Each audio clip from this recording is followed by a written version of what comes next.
Testing ulit, testing. Ayan, mas nilapit ko pa ng konti. Hello guys! Ang awkward pala kapag yung ganito. One-on-one with camera or one-on-one with you guys. I decided na maggawa ng vlog regarding dun sa budget namin nung kami ay nag-Hong Kong. Super late na nitong vlog na to kasi mag-a-anniversary na yung aming Hong Kong trip. Kasi kung napanood niyo yung mga vlogs namin nung kami ay nag-Hong Kong, March 31 kami pumunta doon. And February 9 na ngayon. So, malapit nang mag-isang taon mula nung pumunta tayo doon. Naisip ko, bago mag-anniversary, dapat magawan ko na siya ng budget and itinerary vlog. Kasi, before kami nagpunta ng Hong Kong, kasama sa preparation namin, yung panonood ko ng mga Hong Kong vlogs. As in, lahat na yata ng Hong Kong vlogs sa YouTube, napanood ko na, maging sa Facebook. Kasi nga, wala akong idea, wala pa akong experience pagdating sa mga international travel. So, ang way ko para matutunan ko kung ano yung mga dapat naming gawin, ay yung manood ng mga vlogs. Kasi, mas natututo kasi ako kapag nakikita ko, napapanood mo kung ano yung naging experience nila. So, mas madali kang maka-adapt, parang ganun. Kaya sabi ko, lahat ng Hong Kong vlogs na napanood ko nun, sobrang helpful. Yung mga 2 days in Hong Kong, 3 days in Hong Kong, mga ganon, pati yung mga budget nila, itinerary nila, saan sila nag-book ng hotel, saan sila nag-book ng mga attractions, mga dapat tandaan. Grabe, lahat yan pinanood ko bago kami umalis. At masasabi ko na super effective niya. Okay, tama na yung sat-sat. Etong particular vlog na ito, magpo-focus lang muna tayo sa budget. Sa naging budget namin ni Love. Kasi una talaga na nag-matter sa amin ni Love is afford ba namin? Kasi nga, Hong Kong, though malapit lang siya, kilala siya na mahal yung living expense sa Hong Kong. Mahal yung mga bilihin, mahal yung mga attractions, mahal yung food, mahal yung accommodation. So, lahat mahal. Kaya, ang unang tanong namin sa sarili namin or sa aming dalawa ni Love is, kaya ba ng budget? Kaya yun yung unang-unang sinearch ko. Magkano ba yung dapat i-ready na budget pag pumunta ng Hong Kong? Pag 2 days lang, 3 days lang, 4 days lang. Ganon. Kaya, for now, budget muna tayo. And then, kapag sa susunod natin yung itinerary kasi mahalaga din yun para ma-maximize yung time na i-spend nyo sa Hong Kong. Okay? Start tayo sa day 1. Meron akong kodigo guys kasi nga para detailed. Buti na lang nag-note ako nung mga expenses namin ni Love. By the way, bago tayo magpunta dun sa day 1, i-share ko muna din sa inyo yung aming naging expenses before kami umalis. Kasi syempre, before kami umalis, papuntang Hong Kong, meron na tayong mga expenses na binayaran eh. Yung mga bookings natin, airfare, ganyan. So, magkano ba yung nagastos namin pagkakasama yung mga yon? So, lahat-lahat na isasama ko kasi first international travel namin to. So, lahat talaga binili namin. Wala kaming gamit, even yung luggage, outfit, yan. Lahat yan binili namin. So, isasama ko na rin siya sa budget. So, kung kagaya ka namin na first international travel mo ang Hong Kong, o kahit saan ka man pumunta, ito yung magiging expenses mo kung gagayahin mo kami na bibili ka ng luggage at saka ng outfits mo. So, let's start! Ang ginawa ko kasi guys, nag-plot ako sa Excel ng budget namin, ng schedule ng budget namin, tsaka yung savings namin ni Love, para malaman namin kung mamimit ba namin yung expenses namin dun sa savings namin na para sa Hong Kong trip. Okay? So, ang una naming naging expense is yung mga Shopee buys namin. Ano ba yung mga Shopee buys namin ni Love? Bumili kami ng monopod, yung parang tripod or monopod, yung gimbal na ginamit ko for vlogging nung sa Hong Kong. Bumili kami noon sa Shopee ni Love. Binilan niya ako kasi para hindi daw ako mahirapan pag nag-vlog ako. Tapos, bumili din kami nung, alam niyo yung mga headbands para sa Hong Kong Disneyland. Kasi, na pag-alaman ko with my research na mahal pala yung mga headbands dun sa mismong Disneyland. eh magkakamukha lang naman sila at saka hindi naman nila malalaman na hindi mo yun binili sa Hong Kong and once mo lang naman siyang gagamitin. So, ang ginawa ko, nag-order na lang ako ng matchy namin ni Love na headbands sa Shopee. Tas mura lang siya. Ang binili namin yung Mickey Mouse headbands. So, yun yung binili namin. Tapos, bumili din kami sa Shopee ng extension cord. Kasi, syempre kapag nagta-travel tayo, marami tayong dapat i-charge. Cellphone, camera, power bank, ganyan. Tablet, ayan. So, paano kung konti lang yung socket dun sa hotel room? Hindi natin ma-maximize yung oras kasi syempre kapag hinintay mo pa ma-fully charge yung isa, matagal. So, ginawa namin nila, bumili kami ng extension cord. Tapos, bumili din kami ng adapter, yung parang universal na adapter siya. Kasi iba pala yung saksakan nila doon. So, hindi naman natin magagamit yung extension cord na binili natin kung hindi tayo bibili ng adapter. So, yun yung mga natatandaan ko na mga binili namin ni Love sa Shopee na kakailanganin namin sa travel namin. Tapos, nagpa-print din kami nung mga QR codes. Alam ko, masyadong traditional to. Kasi pwede namang sa phone na lang, 'di ba? Pero wala lang, napaparanoid kasi ako kasi what if nalobat, what if nabura, yung mga ganon, naisip ko ganon. Kaya sabi ko mas maganda meron kaming printout and baka ako magamit din namin siya sa immigration. Kasi 'di ba, minsan sa immigration ginagamit din nila or tinitignan din nila yung mga bookings. So, ang ginawa ko, nag-print din ako. So, syempre, expense din yun kasi ang daming bookings eh. Tapos, pinaprint namin yun dahil wala naman kaming printer. Ang mahal din ng pagpapaprint, lalo na kapag colored. Tapos, and grocery yan. Siyempre, bumili rin ako ng mga instant mga food namin ni Love. Kasi, mahal dun eh. Pag sa 7-Eleven ka bumili, alam mo yung mga pantawid gutom, ganon. Yung mga pang midnight snack nyo or along the way pag nagugutom kayo.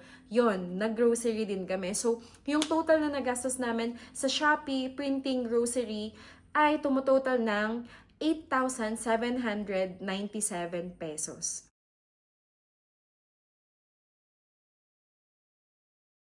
Ang nagpamahal talaga dito guys, yung gimbal. Kasi ang alam ko parang 2,000 pesos siya.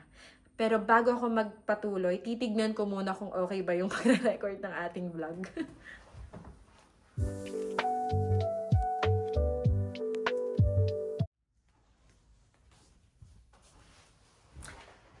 Okay. Nag-lipstick ako, tsaka nagpulbo kasi ang haggard, ang putla ko pala sa camera. Tsaka against the light, pero kasi ito na talaga yung best location for now. So, pagtsagaan na muna natin. Ang mahalaga naman yung sasabihin natin eh. Yung dun sa sinabi ko na na ginastos natin sa Shopee, grocery, tsaka sa printing, yung mga binili ko sa grocery, eto siya, yung cup noodles, coffee, wafers, hello, cookies, skyflakes, toothpaste, shampoo, conditioner, tapos feminine wash, yon. Yun yung mga pinagbibili ko dun sa grocery. So, dun pa lang, tumotal na tayo ng 8,797 pesos. After nun, bumili kami ng luggages tsaka ng bag. Wala kaming pang travel na bag at tsaka na luggage. Kaya bumili kami sa SM. Una, ang balak namin ni Love, isang malaki lang sana tsaka isang maliit. Pero nung nagpapak na kami, kulang siya. Kaya nagdagdag pa kami ng isa pang maliit. So parang ang nangyari, tag-isa kami ni Love na hand carry na luggage. Tapos, isang malaking luggage na share na kami doon. Tapos, binilan ko si Love ng backpack kasi wala siyang bag na pang travel. Kumbaga, kasi ang dami namin gamit na kailangan madala namin every day. Yung camera, power bank, ganyan. Yung battery ng camera, accessories ng camera.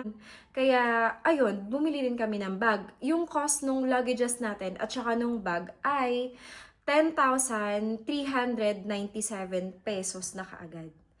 Yun pa lang, grocery pa lang. Tsaka yung luggages pa lang, medyo umaaray-aray na nga yung bulsa namin. Pero ang sabi nga namin ni Love, yun namang luggages, naman yung investment naman yon. Kaya yung binili na rin namin ni Love, yung matibay. Kasi hindi lang naman tayo isang beses magta-travel. So, sa mga susunod natin na travels, magagamit pa namin siya. Kaya, hindi na namin inalala na mahal siya. Though merong kirot sa bulsa. may kirot, may kurot sa bulsa. Ayun. Next naman is yung clothes and shoes. Napag-alaman namin na sa Hong Kong pala ay puro lakaran. Kasi wala silang jeep, tricycle katulad sa atin na pag medyo malayo, pwede ka na sumakay agad ng tricycle or ng jeep, ganon. Doon wala, puro lakaran. Kasi ang mode of transportation nila doon ay bus, tsaka train. Tapos may taxi din, pero mahal. Kaya yon, bumili kami ni Love ng rubber shoes sa Nike. Kasi nga, kailangan daw comfy yung shoes na gagamitin mo pag nagpunta ka ng Hong Kong para hindi mo masyadong damdamin yung layo ng mga lakaran. Tapos bumili rin kami ng outfits namin for 7 days. Yes! Kasi nga, first international travel, so gusto namin may OOTD kami. Ayun, kaya bumili rin kami ng mga outfits namin ni Love, pero sa Shein lang naman.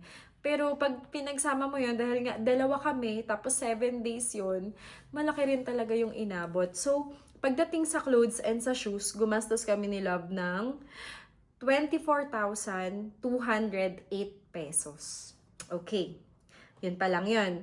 Yun yung mga arte namin sa katawan na kung meron na kayo, pwedeng wag nyo nang bilihin. Kasi kami, first travel namin, kaya wala pa. So, kung may luggage na kayo, so wala na, hindi nyo na kailangan isama sa expenses to. Kung marami naman kayong mga damit na pwede yung i-mix and match, so no need na rin na bumili kayo ng damit. Kung meron naman kayong mahihiraman ng extension cord, adapter, ganyan, no need na rin na bumili kayo nun.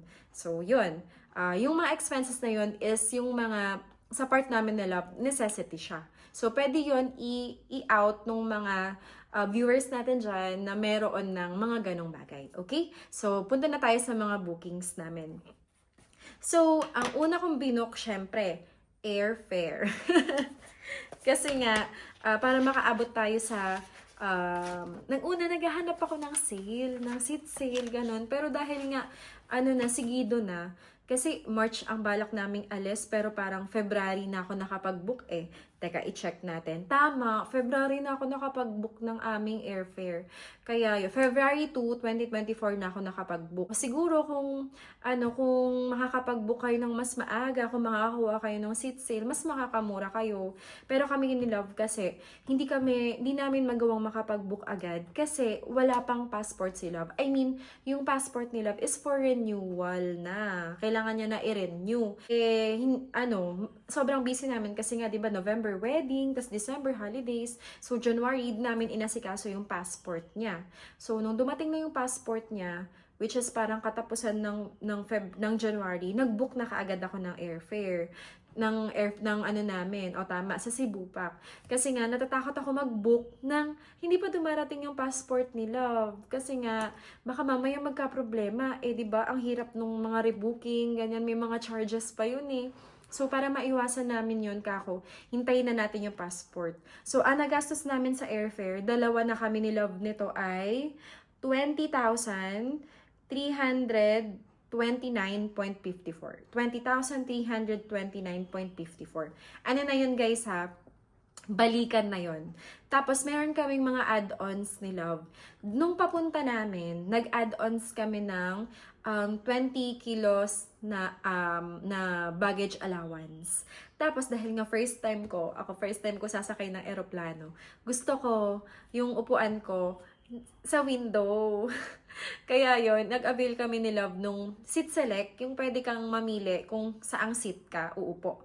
Buti na lang, yung napili naming seat number, yun nga talaga yung nakatapat sa bintana. Kasi meron pala yung sa side, pero walang bintana. Kumbaga yung parang may poste siya. I mean, yung sa airplane, di ba, parang bintana, tapos walang bintana, tapos bintana ulit. Buti na lang hindi ako natapat doon.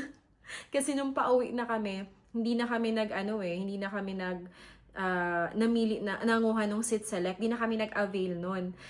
Ayun, nagsabi kami dun sa Hong Kong International Airport kung anong gusto naming seat. Gusto namin magkatabi. So, binigyan naman kami ng seat na magkatabi kami. Yun nga lang, dun kami natapat sa sarado, yung walang bintana. Pero lumipat kami.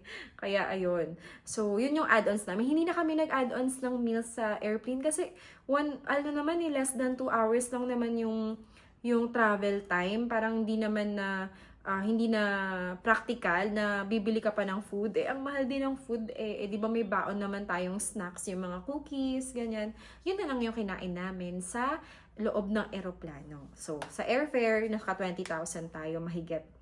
Next naman is yung hotel accommodation. So, yung hotel accommodation, hindi ko na na-note kung kailan ko siya binook Pero parang pagka-book ko ng airfare namin ni Love, sinunod ko na agad yung hotel. Ang hirap din maghanap ng hotel, guys, kasi ang mamahal.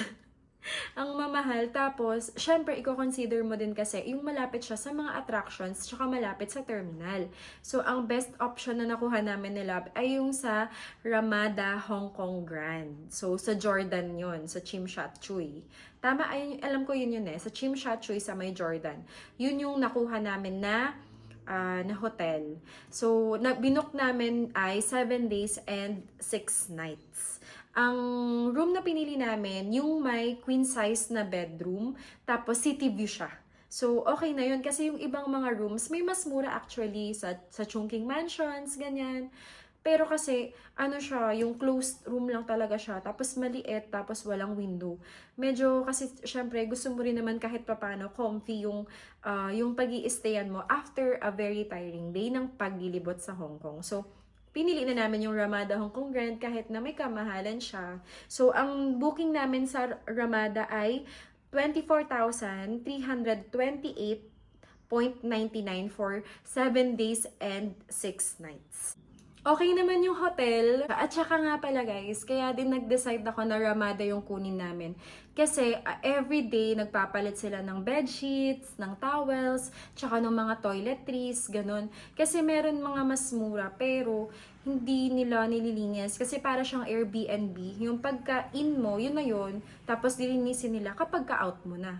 So yun, kasi malaking bagay din yung pag-uwi mo, malinis na yung kwarto. Based on our experience guys sobrang laking help din talaga nung pag-uwi mo malinis na yung kwarto. Kasi ako, personally, hindi ako makapag-rest kapag makalat. As in, lilinisin ko talaga yan.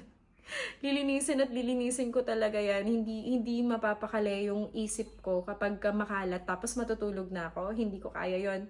Kaya yun yung pinili ko na room na hotel namin ni Love. Yung pagdating mo sa bahay, ay sa room nyo, malinis na siya. Matutulog ka na lang bago pa yung mga bedsheets, di ba? Pero option nyo din yun guys Meron kang ikakabit na note doon sa door mo kung gusto mo siyang ipalinis or hindi. Para naman sa mga iba na ayaw magpalinis ng room, pwede naman yun.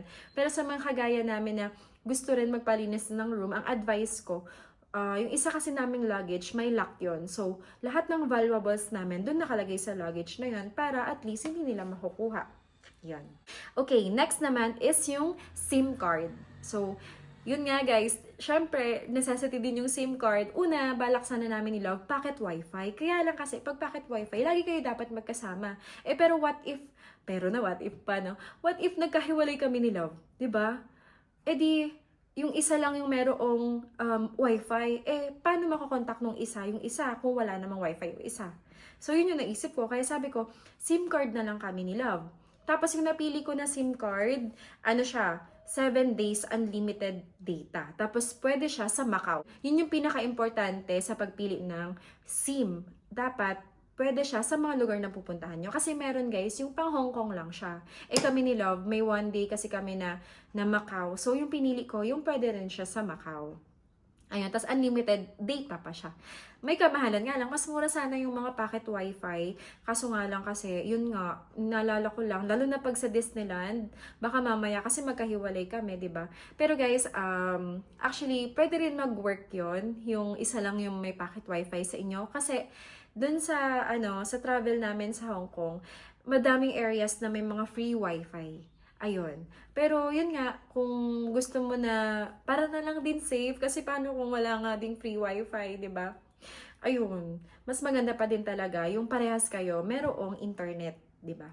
So, yan. Doon sa SIM card, dalawa na kami nito ni Lava. So, 974 pesos. Ay nga pala, itong mga bookings, yung ating hotel, sa Agoda ko yun binook.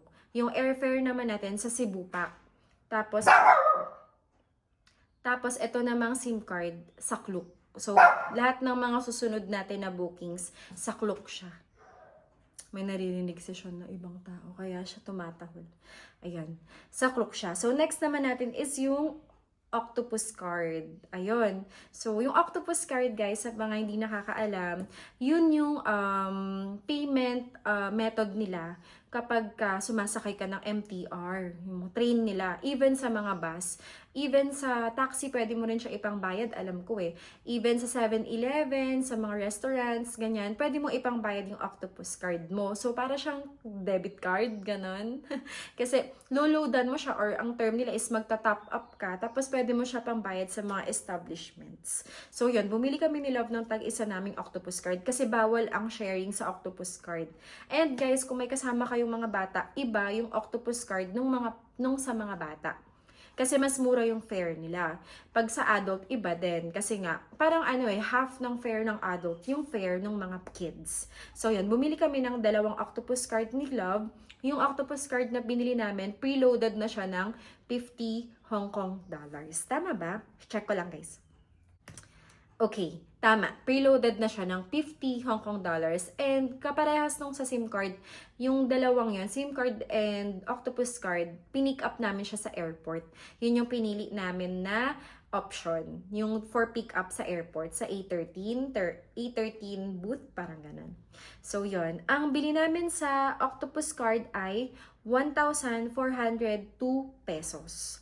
Okay. So, yun. Okay yung octopus card. Di naman kami nagka-problem. Tapos, yung phone ko noon, Samsung S9 Plus, pwede mong i-check dun sa phone mo kung ilan na lang yung laman nung card. Kaya, ayun, nakakatuwa. Tapos, nagta-top up kami sa mga 7-Eleven. Sa 7-Eleven, tsaka mismo dun sa may MTR stations, meron dun mga machines na pwede kang mag-top up sa octopus card. Okay, so dito na tayo sa mga attractions. So, ang una kong attraction na binook is yung Ngongping 360 cable car. Parang andito na sila. Andito na nga sila.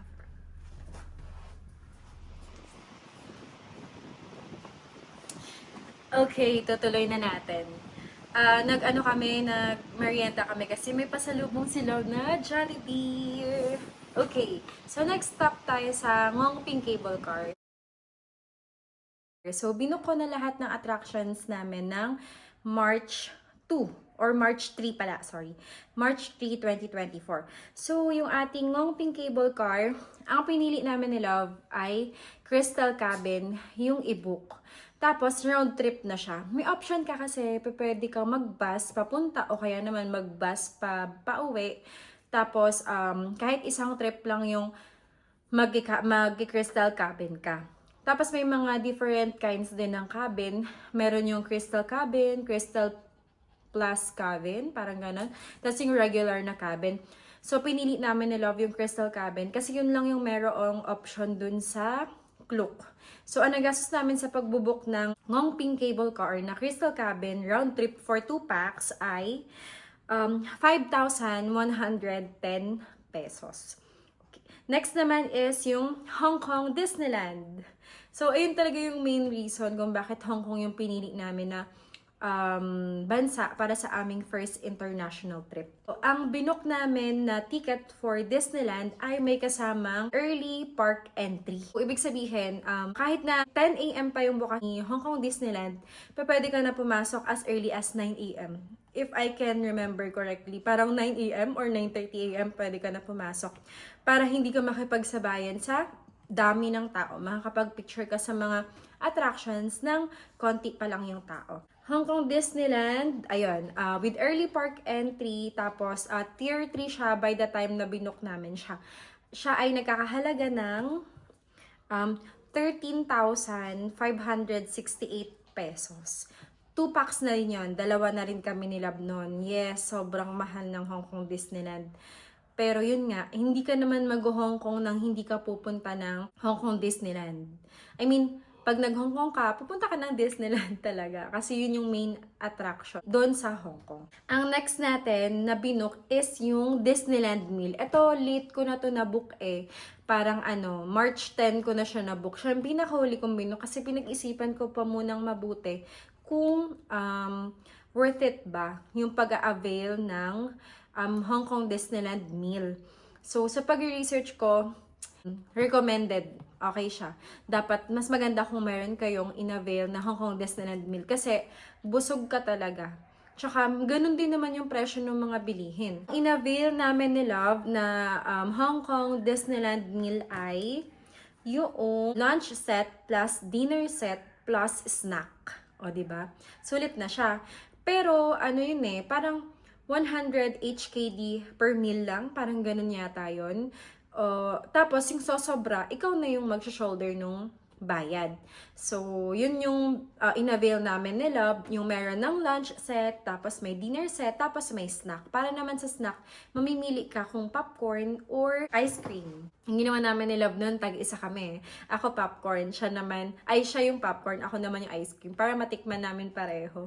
So, okay naman, yung food nga dun sa Hong Kong Disneyland mismo, ang laki ng serving. Actually, para sa mga mahihina kumain, pwede na yung isang lunch set and dinner set lang, tapos share na kayo. Kasi ang laki ng servings Kaya yun. Kasi ako hindi ko naubos yung akin tapos sila talagang pinilit niya na lang. So, sulit naman talaga yung Hong Kong Disneyland meal.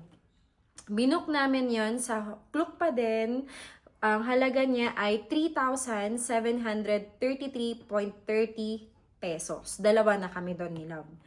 Okay? Tapos, ang next na attraction na pinuntahan natin is yung Peak Tram plus Sky Terrace 428. So, yun yung pinili namin ni Love. Yung combo na siya. Yung the Peak Tram tsaka yung Peak Tram tsaka yung Sky Terrace. So, pwede kasing yung Peak Tram lang, yung walang kasamang Sky Terrace. Separate kasi na payment yung ticket nun. So, yung Peak Tram, yun yung sasakyan. Papunta dun sa The Peak. Tapos, dun sa The Peak, may mas mataas pa kasi doon. Yun yung Sky Terrace 428. So, in-avail din namin yun ni Love. Kasi nandun ka na rin naman E di, puntahan mo na yung pinaka-tuktok. So, yun. Ang binayaran namin doon ni Love ay 2,306 pesos. Yun nga palang tram, ano na rin yon, round trip na din yon. Pwede ka rin kasing mag-bus papunta dun sa The Peak. Pero di na namin tinry mag-bus, nag-Peak tram. Nag-tram na lang kami, papunta dun sa taas. Next naman is yung Ocean Park. Ito, worth it talaga tong Ocean Park. Kasi kung gusto mo sumakay ng parang zip line, yung parang cabin, meron sila doon. Pag gusto mo sumakay ng tram, meron din silang train doon. So, parang full blast na experience yung Ocean Park para sa akin. So, ang in-avail namin ni Love, yung all day delight, yung maghapon. So, ang halaga ng ticket namin, kaming dalawa na ni Love, ay 5,666 pesos. Ayun. So, dahil nga nag-Macau kami ni Love, nag-book kami ng ferry papunta at saka pauwi. Ang pinili namin yung Cotai Waterjet. So, nag-book kami ng round trip. Pero walang round trip actually Pumili kami ng ticket ng papunta, tapos separate din ticket na pauwi. So, yung total no 2 tickets na yon na balikan na para sa aming dalawa ni Love ay 4,822.80 pesos.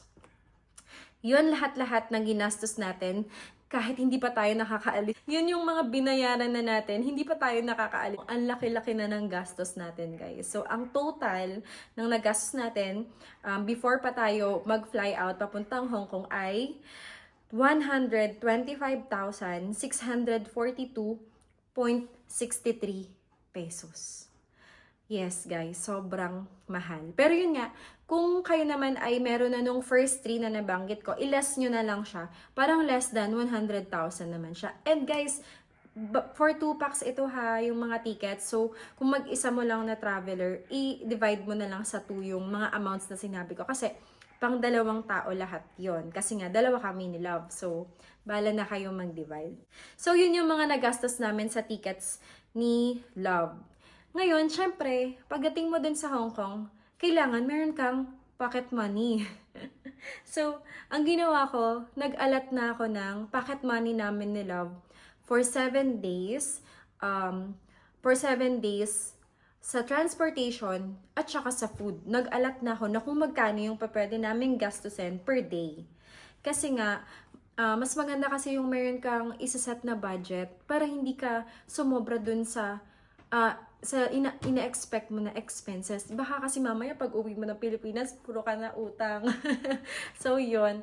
Mas mahalaga kung meron kang budget. So, kung lalagpas ka man, at least, the following day, pwede kang mag-adjust. Pwedeng ngayong day 1, pwede kang mag-exceed dun sa budget mo. And then, day 2, medyo magtipid-tipid ka ng konti. 'Di ba? So, pwede mo siyang i-adjust ng ganon. At least, in that way, natatrack mo pa rin yung expenses mo. So, ang ginawa ko, kahit na wala pa ako masyadong idea kung magkano yung mga bilihin doon. I mean, kung magkano yung exact amount ng mga bilihin doon. Ang ginawa ko, nag-set na ako ng certain budget namin for a day. Okay guys, tinignan ko lang yung kodigo ko. Ito yung kodigo ko guys. Sorry. Hindi kasi mas maganda kasi para alam mo yun, yung sinasabi ko sa inyo talaga, ano siya, actual siya at saka accurate, 'di ba? So yun, ito lang yung sinet ko na budget. Hindi ito yung exact na expenses na nagastos namin. Mamaya, pagkatapos kong sabihin sa inyo kung ano yung sinet ko na budget, sabihin ko sa inyo kung magkano yung actual na naging expense namin from day 1 to 7. Okay. So, ang ginawa ko, ang inalat ko na ano namin ni Love, na pocket money namin, una, nag-ano ko ng per day. So, sabi ko, sa transportation, mukhang mag-aalat ako ng 500 pesos each. Pesos to guys ha. Nag-set ako ng 500 pesos each. Kasi nag-search na rin naman ako online. Hindi naman ganun kamahal yung mga mga transportation fees nila. So, sabi ko, kasya na yon 500 pesos each. So, 1,000 para sa aming dalawa ni Love for transportation. Pagdating naman sa food, ang inalat ko na food namin ni Love ay 2,000. 2,000 pesos. Parang 1,000 for lunch, 1,000 for dinner. Or bahala na kami kung paano namin hahatiin yung 2,000 pesos each para sa food. So, para sa aming dalawa nila, 4,000. Tig 2,000 kami sa food. Budget namin ng food sa buong maghapon. So, kung pag-add mo yon, parang ang budget namin sa isang araw nila ay 5,000. Tig 500 kami sa transportation and then tig 2,000 pesos kami para naman sa food. So, pag times 3 mo siya, so pag times 7 mo siya, kasi nga 7 days kami doon, so 5,000 times 7 days is 35,000 pesos. So, yun yung inalat ko na pocket money namin ni Love per day. Hindi na ako masyadong nagdagdag kasi nga, tingin ko kaya na namin i-stretch out yung budget na yon. So, yun. Tumutotal siya ng 35,000 pesos. So, aside dun sa pocket money, syempre, meron din tayong budget for pasalubong. So, nag-alat ako ng 25,000 pesos para sa pasalubong. So, in a total of 60,000 pesos. So, 35,000 for pocket money and then 25,000 for mga pasalubong. Tapos, kinonvert ko din yun into dollar, guys. Kasi nga, ito Hong Kong dollar. Kasi nga, para alam ko kung magkano dapat yung ipapalit ko na HKD, ng peso to HKD. Kasi 'di ba, medyo nakakalito 'yun pag nagko-convert ka pa. Mas maganda kung insahang papalitan ka na lang. So ang ginawa ko, kinompute ko din, kinonvert ko yung mga binanggit ko kanina sa inyong expenses in peso into HKD. So lumalabas na yung food namin ni Love and transportation ay magkakahalaga ng 4,830 HKD. So, kailangan ko magpapalit ng 4,830 na HKD para sa aming daily pocket money doon. Plus, yung para dun pa sa pasalubong. So, pag pinagsama mo pati yung pasalubong, total ng 8,275.86 HKD. So, ang ginawa ko lang guys is yung 60,000 divided by 7.25 yata yung ginamit kong rate dito. Wait lang, check ko. Okay, yun nga guys. Ang ginamit kong conversion ay 7.25. Yung parang 1 HKD is equal to 7.25 pesos. Yun yung ginamit kong estimated na conversion para dun sa budget na inalat ko. So, yun. Edi lumipad na kami ng Hong Kong guys. ayun yung pinaka-kinakatakutan ko, na baka mag-exceed kami sa budget. Pero yun nga, sabi ko, kung sakaling ma-short kami sa daily pocket money namin, huhugot ako dun sa inalat kong pera para sa pasalubong. Kasi syempre, maiintindihan naman nung mga ng family namin, if ever na hindi ganun kadami yung magiging pasalubong namin. Kasi nga, yun nga, hindi naman natin alam kasi talaga kung ano yung dadatnan natin dun eh. So, okay, going back na. Eto na, dumating na si day 1. ang expenses namin nung day 1, una namin ginawa is nagpapalit kami ng peso to HKD. So, ang una kong pinapalit is 5,000 pesos lang muna sa airport. Kasi kailangan namin maglagay ng pera or mag-top up dun sa Octopus card kasi sasakay kami ng bus. Kaya nagpapalit kami 5,000 pesos lang muna kasi ang mahal ng exchange rate sa airport, guys. Huwag na huwag kayo magpapapalit sa airport. Ang palitan sa airport nung time na nagpapalit kami ng 5,000 pesos ay 8.71 pesos. Sobrang mahal, guys. Kaya, kaso no choice kasi kailangan mo na magbayad ng fare sa bus. Kaya yon, kinagat na namin siya ni Love kahit na mahal. Nung day 1, nagkaroon tayo ng 574 HKD cash in. And then, nung pagdating namin sa Chungking Mansion, doon na namin tinodo. So, di ba guys, dapat ang ipapapalit namin is 55,000. Hindi ko tinodo. Ang pinapalit ko lang muna, 40,000 pesos. So, nung time na yon may hawak pa akong cash na 15,000 pesos. Hindi ko muna tinodo kasi kako baka mamaya naman, hindi naman namin magastos. If ever, ang dali lang naman magpapalit kasi malapit lang din kami sa Chungking Mansions. So yon, nagpapalit ako ng 40,000 pesos into HKD. And guys, ang laki ng difference. Sa Chungking Mansion, ang palitan 7.256. O di ba? Sobrang lapit niya dun sa in-estimate ko na conversion nung una tayong nagbabudget. 'Di ba? Ang ginawa ko is 7.25 pesos yung exchange rate. Tapos dito sa Chungking Mansion, 7.256. So close, kaya okay dito guys. I recommend sa Chungking Mansion kayo magpapalit ng pera. So, yung 4,000 pesos natin, nung pina-convert natin siya, nagkaroon tayo ng cash in na 5,512 HKD. Okay. So, yon. Ang nagastos natin nung day 1, hindi natin isasama yung cash in guys ha, kasi hindi pa naman natin siya nagagastos eh.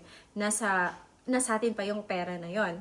Ang nagastos namin nung day 1 ay $821. So, ano-ano ba yung mga ginastos namin nung day 1? Kumain kami sa Ichiran. First meal namin sa Hong Kong is Ichiran. So, nag-order kami ni Love ng tag-isa naming ramen noodles. So, mahal sa Ichiran guys, pero the best, sulit, tsaka masarap talaga. So, nung nag-Ichiran kami ni Love, ang nagastos namin ay 251 HKD. Guys, kung curious kayo kung ano yung mga kinain namin, kung saan kami kumain, ganyan, pwede nyo panoorin yung mga vlogs namin para may idea kayo kung ano yung mga nabili naming food sa halagang ito. So, yan. Para lang magkaroon lang kayo ng idea kung magkano yung magagastos nyo pag dalawa kayong kumain sa restaurant. So, nung sa Ichiran, $251. Tapos, nung nag-dinner kami sa Cafe de Coral, ang nagastos naman namin ay 136 HKD. Tapos, pumunta kami ng 7-Eleven ni Love kasi bumili kami ng nail cutter at saka nung pang style niya ng hair. Di namin na-anticipate na kakailanganin namin yon. Gumastos kami ng 34 HKD. Tapos, nag-top up din kami sa Octopus card na para sa kinabukasan. Nag-top up kami ng tig 100 HKD each kami ni Love. So, 200 HKD yon. Total of 821 HKD for day 1. Okay, so day 2 naman guys. So, day 2, nag-breakfast kami sa Australian Dairy Co. Ang in-order namin nun ni Love, ako, French toast, tapos iced tea, or milk tea, tapos si Love, noodles, tapos milk tea din. So, ang ginastos natin sa Australian Dairy Co. for our breakfast ay 79 HKD. And then, nag-lunch tayo sa Subway. Dun na yun mismo sa Ngongping, guys ha. Dun sa sa mismong Buddha. Doon kami kumain eh. Ano ba kasing tawag doon? Basta dun guys, yung pagbaba nyo ng Ngongping cable car, yon dun sa village na yun. Sa Ngongping Village, ayun. Kumain kami sa Subway. Ang nagastos namin ni Love ay 188 HKD. Tapos, nagpunta kami ng Mannings. Ay guys, sorry, yung dun pala sa 7-Eleven, nung day 1, hindi pala nail cutter yung binili namin nun, tsaka hairstyling. Parang snacks yun siya, yung binili namin. Eto, sa day 2, yon nung nag-Mannings kami, yon yung binili namin. Yung pang hairstyling tsaka nail cutter, kasi naputol yung kuko ko nung pangalawang araw namin, kaya kinailangan ko ng nail cutter. Kaya ayun, bumili kami sa Mannings. Yung Mannings nila parang 7-Eleven, ganun. Para siyang convenience store. So, ang halaga nun ay 64 HKD. Tapos, nung gabi na, nagmerienda kami ni Love sa McDonald's. Ang nagastos namin sa McDonald's naman ay 112.50 HKD. Total of 443.50 HKD tayo for day 2. So, di ba guys, ang laki din ng difference. Kasi nung day 1, 821. And then nung day 2, 443.50. Kasi nung day 1 kasi nagpa-load tayo or nag-top up tayo sa ating octopus card. Okay. Day 3 guys. So, ito yung sa Disneyland. So, pagdating namin sa Disneyland, mainit guys. So, parang ang hassle na may dala-dala kaming mga gamit. So, nag-rent kami ng locker. Wala yun sa budget namin at hindi namin inakala, nakakailanganin namin mag-rent ng locker. Pero yun, big help naman siya. So, 140 HKD yung ginastos namin sa pag-rent ng locker. And then, for our lunch, kahit na may binili na tayo na meal voucher sa Hong Kong Disneyland, kapag kasi yung napili mong meal ay more than dun sa kung magkano lang dapat, ikaw na yung magbabayad nun in cash. So, ang binayaran namin nila additional dun sa lunch ay 83 HKD. Tapos guys, nung nag-Hong Kong Disneyland kami, nasira yung aking shoes. Kaya bumili ako ng slippers at yun ay 99 HKD. Tapos, yung mga pasalubong na binili namin, kailangan ng lalagyan. Kasi mga stuffed toys yun eh, wala kaming dalang eco bag. So, mas maganda kung gusto nyo, pwede kayong magdala ng eco bag guys. Kasi $20 din yung eco bag ng Disneyland. Pero pwede nyo na rin kasi siyang gawing souvenir. So, binigay ko yun kay Mama Beng, tuwang-tuwa siya kasi nga may nakalagay yung Hong Kong Disneyland. So, souvenir niya na din. And maganda naman yung quality ng eco bag. And then, syempre, buong maghapon kami din sa Hong Kong Disneyland. Nauhaw kami, so mga refreshments, ganyan. Gumastos kami ng 76 HKD. Then, bumili na rin kami ng mga pasalubong doon sa mga bilihan o mga shopping area ng pasalubong. Mga stuffed toys yung binili namin na mga Mickey Mouse and Minnie Mouse. Ang nagastos namin nila para doon ay 1,309 HKD. Tapos, nung nag-dinner kami ni Love, ewan ko bakit $10 lang yung dinner namin. Hindi ko alam. Okay, $10. Ito yung tinap up lang namin. 'Di ba may dinner set na tayo. So, may sumobra. Kaya, may dinagdag tayong $10 for our dinner. So, ito yung pinakamalaking nagastos natin, yung day 3 natin. Yung ating Hong Kong Disneyland day. Nakagastos tayo guys ng 1,737 HKD. Gabi, di ba? Pero as in okay yon, masaya siya. Kaya worth it naman yung gastos. Okay, day 4. Nung day 4, ito yung nagpunta tayo ng... Saan ba tayo nagpunta ng day 4? Parang Pick Tram yata yun. So, nung day 4, nag-dong-donkey kami ni Love. Bumili kami ng bag. Yung bag niya, yung may mukha ni Sean. Tsaka mga ilang-ilang mga food. So, ang nagastos namin sa donkey, 148.70 HKD. Bumili kami ng ice cream din doon sa pagkakaalala ko. So, yun. Mahal yung mga bilihin sa donkey. Pero yun nga, madami din kasing mga best finds daw doon. Next is, kumain kami sa Dim Sum Here. So, ang nagastos namin din sa Dim Sum Here ay 185 HKD. Ano yun mga noodles, siomai, ganun yung mga kinain namin doon. Tsaka yung mga rice bowls na may ulam sa ibabaw, yun yung kinain namin doon ni Love, nung lunch. Tapos, nag-Burger King din kami. So, tama, ito yon yung nag-Sky Terrace tayo. So, ang kinain namin sa Burger King yung malaking burger, tsaka drinks and fries. Ang nagastos namin nila, 159 HKD. So, total of 492.70 HKD tayo for our day 4. Hindi ko alam kung nakakasunod pa kayo guys. Kung medyo mabilis ako, medyo nyo na lang, yung speed, babaan nyo.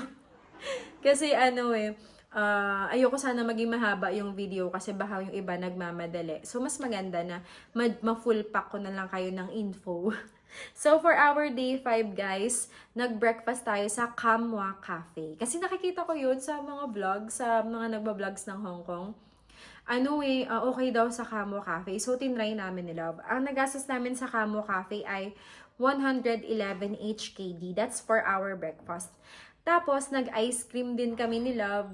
Ito yata yung nag-Ocean Park tayo, guys, eh. Oo, tama. Ito yung nag-Ocean Park tayo. Bumili kami ng ice cream mismo dun sa Ocean Park. Ang nagastos namin ay 77 HKD.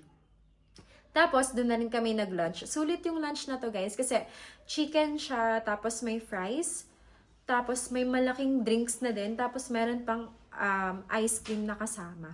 So, para sa aming dalawa ni Love, ang nagastos namin doon ay 216 HKD. And then, nung gabi na, dumaan kami ni Love sa bilihan ng pasalubong. Alam ko, nagpasama kami nito sa friend ko dun sa Hong Kong, ay Kilasay. So, bumili ako ng shawl kasi yun yung kabilin-bilinan sa akin ni nanay. So, ang bili namin dun sa shawl, guys, 55 HKD. So, pag merong gustong bumili sa inyo ng shawl as pasalubong, yung amin, nabili namin for 55 HKD. Tapos yung mga ref magnets naman guys, nakabili ako 100 HKD. Yung 10 peraso na yata yon. Ayun. Okay, malapit na guys. For our day 6, yung nag-Macau tayo. Yung sa Macau, siguro dahil nga panghuli na siya, pagod na. Na-enjoy naman namin yung view, pero nakakapagod talaga siya guys kasi nga commute ka doon, mas okay kasi yung transportation sa Hong Kong eh. So, nung sa Macau, kumain kami ng noodles, parang ramen, hindi parang noodles lang siya. Ang nagastos namin, $184. So, hindi gumagana yung octopus card doon guys. So, kailangan mo magkaroon ng cash. Pero, tinatanggap doon yung HKD. For our fare sa bus, nakagastos kami ng $12. Parang one time lang kasi kami nag-ride eh. So, parang $6 each siya, guys. Tapos, bumili din kami ng drinks kasi uhaw na uhaw kami. Parang mineral water lang yata yung binili namin ito. $10 naman yon. Tapos, namili din kami ng pasalubong. Doon mismo na sa may St. Paul Ruins, sa may Ruins of St. Paul. Bumili kami ng pasalubong doon. Yung para siyang mga puto seko, mga ganun. Pero hindi siya puto seko. Bumili kami noon ni Love. Ang nagastos namin, 226 HKD. Tapos tinikman din namin yung famous na egg tart doon. Ay, hindi pala yung egg tart. Basta tart. Bale, ang halaga nun, 20 HKD. Hindi ko na matandaan kung 20 HKD isang peraso ba or dalawa na kami ni Love doon. Pero nandoon yun sa vlog, guys. Sa Macau vlog natin. And then, dahil nga sobrang init doon, tinry namin mag-Starbucks ni Love.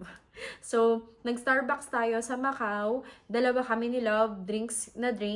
Nakagastos kami ng 108 HKD.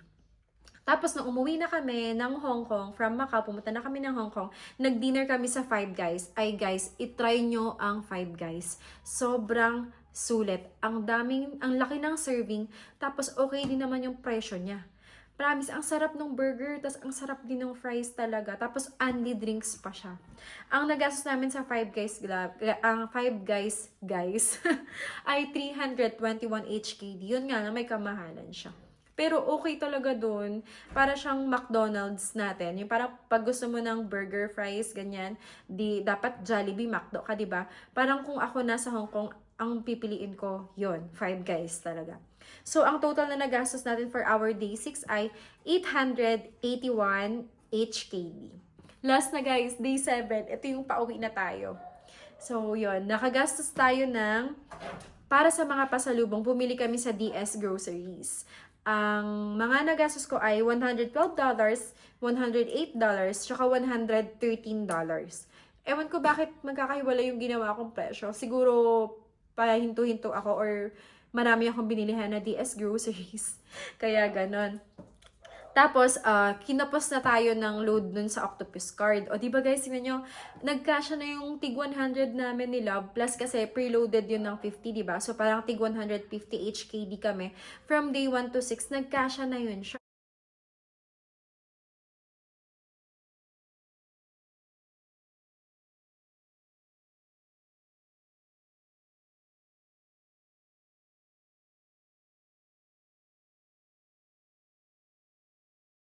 Kasi day 7 na tayo nag-top up ulit eh. So, nag-top up kami ni Love ng tag 50 HKD kami, pareho. I know, tag 25 HKD kami kasi 50 HKD lang yung nagastos natin sa day 7. And then, syempre, dahil nga nagustuhan namin ng itsura, nag-itsiran kami ulit ni Love. And since meron pa naman tayong budget, si Sean naglolo ko, gusto niya lumabas, sinahabol niya si kuya niya. So, ayun, nung day 7, dahil nga pauwi naman na tayo, tinodo na namin ni Love. Pinili namin yung special na ramen nila. So, ang nagastos namin ni Love doon ay 365 HKD. Guys, wait lang nga si Sean kasi naglolo ko. Binigay ko na muna si Sean kay kuya niya. So, ayun nga guys, no, nag-ichiran tayo, tapos gumastos tayo doon ng 365 HKD. Tapos, nag-ice cream din tayo kasi meron pa tayong sobrang pera nun, kahit na day 7 na natin. So, kumain kami ng ice cream sa Gelato Go at ang nagastos namin ni Love ay 202 HKD. Ngayon, nung nasa airport na kami, nag-dinner muna kami bago sumakay ng eroplano. So, kumain kami sa Gordon Ramsay. Ang nagastos namin ni Love ay 160 HKD. Dalawang meals na yon sa aming dalawa ni Love. Tapos yung sinisimot ko na talaga yung HKD na hawak ko that time, meron pa akong cash na 40 HKD. Bumili ako ng snacks namin ni Love. Parang ang binili ko nun, Pringles at saka Toblerone. Bali, ang nagastos natin for our day 7 ay 1,150 HKD. So yun, na-survive natin yung ating day 1 to 7 nang hindi na tayo ulit nagpa-exchange pa ng peso to HKD. So kung matatandaan nyo, ang ating pina-exchange ay 5,000 plus 40,000 pesos at 45,000 pesos lang yun.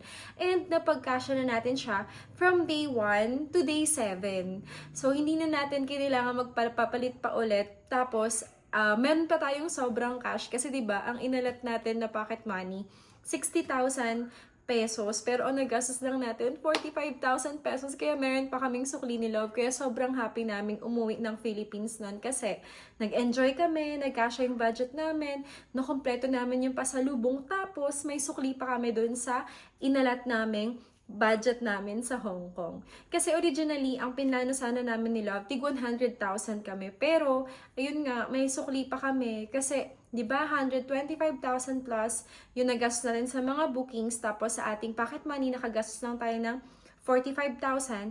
Total of 170,000 lang. 170,000 plus. Kung meron man akong nakalimutan na hindi na isama na expense dito guys, sobrang liit-liit na lang nun. Sa tingin ko nga wala naman na ako nakalimutan eh. So, kung nagpaplano kayong pumunta ng Hong Kong, mag-boyfriend, mag-asawa, mag-best friend, mag-sister, ayan, at least meron na kayong idea kung magkano yung magagastos nyo kapag dalawa lang kayo. Kaya lang guys, sorry kasi itong expenses na sinabi ko sa inyo ay last year pa to. Ito yung Hong Kong trip namin for the year 2024. Super late ko na na-share kasi nga sobrang naging busy. Pero ayun, hopefully makatulong pa rin sa inyo para magkaroon lang kayo ng idea. Siguro pwedeng taasan nyo lang ng konti yung, lagyan nyo lang ng konting allowance. Kasi for sure nagtaas din yung mga bilihin sa Hong Kong yan guys. So yun lang ang ating vlog for today for our budget. Kung gusto niyo na i-share ko rin yung itinerary namin, yung detailed itinerary namin nung pumunta kami ng Hong Kong from day 1 to 7, comment down below guys, sabihin nyo para pwede ko rin i-share sa inyo. Kasi may gumawa din ako ng Excel file nun eh, from day 1 to 7, mula nung umalis kami ng airport hanggang sa nakauwi na kami ng airport ng Pilipinas. As in, ginawan ko siya ng detailed na itinerary kung anong sasakyan, anong kulay yung sasakyan, anong kulay yung bababaan na estasyon, ganun, pati yung presyo ng pamasahe. Ninote ko talaga siya kasi nga, natatakot ako maligaw kasi nga, dalawa lang kami ni Love, tsaka first trip namin yun, and hindi namin afford na magkaroon ng ibang expense maliban dun sa inalat namin dahil lang naligaw kami. Kaya, ayun. Yun lang. Sabihan nyo lang ako pag gusto nyo nung complete or detailed itinerary namin. And isha-share ko rin yun sa inyo dito sa ating YouTube channel. Thank you so much sa panonood, guys. Hopefully, makita ko ulit kayo sa susunod na mga vlogs namin. So, thank you so much for watching. Bye-bye!